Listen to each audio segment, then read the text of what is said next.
Hey guys, welcome to my new episode called In the Ring with Ayda, where I'm going to be getting the right people in the ring here and punching out the answers to the questions that you really want to hear. So today I'm going to be interviewing Paul Broad from Broad Property Research and Advisory. I'm going to be asking the topic that's all over the media right now, which is what's happening in Brisbane's property market and is there really an oversupply? What are the aspects investors should be mindful of when entering the property market? Probably the key point is to have a look at the performance, the resale performance in their earlier projects. So people who have bought in to developers' previous projects, have they made money upon resale? Yep. That really is a key factor, and look, a lot of people don't really investigate that as well as they should. I'm particularly keen to be dealing with people that are selling projects that have sold previous projects for that developer. There's a really good relationship that gets built up over time between a developer and the sales team, and I think that's very, very important. But having an on-the-ground presence in Brisbane is very, very important.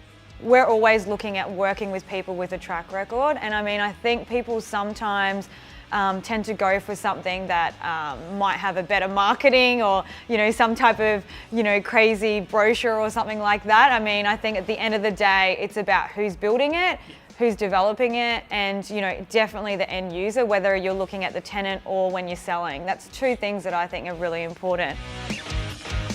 If these properties weren't being built, what impact would that have on property prices? It is the old supply and demand equation, and if the supply is not there, then prices go up. Yep.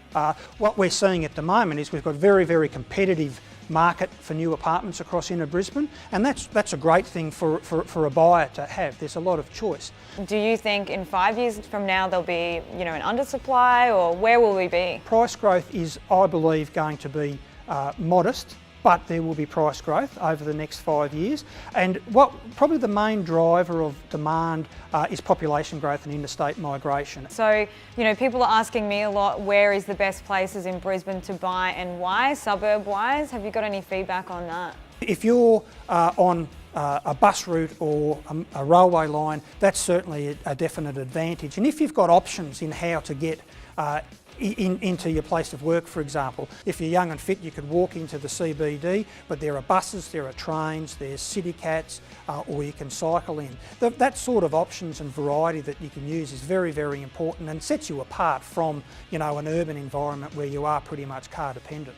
Thank you so much for coming on board today and answering these really tough questions that I've been getting asked a lot, and I'm sure that our viewers today will have really good insights into the real truth about what's happening in the market. And I hope to talk to you again soon. My pleasure, Ayda. Thank you very much.